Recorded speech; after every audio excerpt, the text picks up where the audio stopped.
வணக்கம். கதிர்குரல் செய்திகளுக்காக லலிதா ரவி.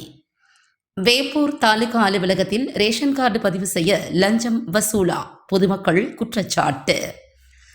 கடலூர் மாவட்டம் வேப்பூர் தாலுகா அலுவலகத்தில் புதிய நியாய விலை கடை ரேஷன் கார்டு பதிவு செய்வதற்காக பொதுமக்களிடம் ரூபாய் 5,000 முதல் ரூபாய் 10,000 வரை வசூல் செய்யப்படுவதாக குற்றச்சாட்டு எழுந்துள்ளது.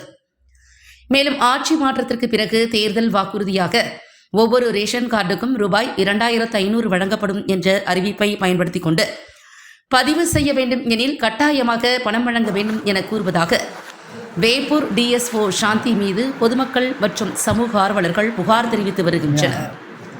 இந்த விவகாரம் குறித்து மாவட்ட நிர்வாகம் மற்றும் சம்பந்தப்பட்ட துறை அதிகாரிகள் உரிய விசாரணை நடத்தினால் உண்மை வெளிச்சத்திற்கு வரும் என கிராம மக்கள் தெரிவித்துள்ளனர். அவங்க ஃபேமிலியாக அன்றைக்கி வந்து அட்டன் பண்ணிட்டு அந்த வெயில் வந்துட்டு போனாங்க.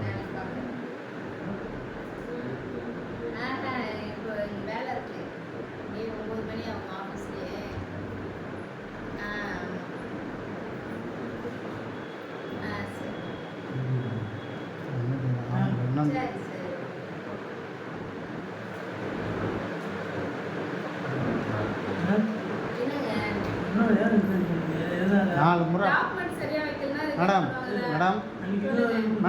இங்கே பாருங்க மேடம், 4 முறை அப்ளை பண்ணிருக்காரு, 4 முறை ரிஜெக்ட்.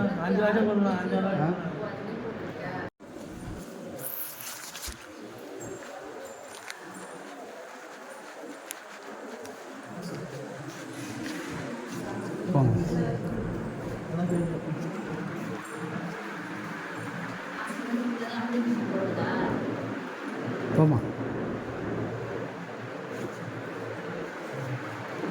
இங்கே தான் வந்தேன். உங்களை பார்த்தாங்களா பார்க்கலையான்னு மட்டும் சொல்லுங்கள். எனக்கு வேணும், கம்மன் இருங்க. முகத்துக்காக தான் எல்லாமே வந்து இது பண்ணிருக்கீங்க. அதுக்காக நாங்கள் மேலே எதனால தான் தூக்கி அடிப்பீங்க, வச்சுட்டு முடியாதுங்க. பார்த்தாங்களா திரும்ப வேண்டாம் சொல்லுங்க. போனத்தில் அப்ளை பண்ணி முக்கியமான வேறு அலர்ட் இல்லைங்க சார். நாங்கள் 4 வாட்டி போனோம், 4 வாட்டி ரிஜெக்ட் தான் சார். இல்லை அதெல்லாம் பண்ணி வேறு ஒன்றும் இல்லைம்மா, அது தெரியல. ஞாபகம் இல்லை சிலிண்டருக்கு நேரம் எடுத்து வந்து காமிச்சிட்டு போனோம் சார். அவங்க போட்டு விடுறேன்னு சொன்னாங்க. 2 மணி நேரம் இருந்தேன் சார். இங்கே குழந்தை வந்து 2 மணி நேரம் இங்கே வந்து நின்றுட்டு சார். 11 மணிக்கு வந்தேன். ஆயம்மாக்கு அப்ளை பண்ணுறது கூட வாங்கிட்டே போச்சு. 11 மணிக்கு வந்தேன் சார். அன்றைக்கி 11 மணிக்கு வந்து 2 மணி தான். அவங்க கஷ்டம் தான் நீங்கள் சொல்ல முடியும். வந்ததுன்னா நீங்கள் எதாவது பேசுகிறீங்க.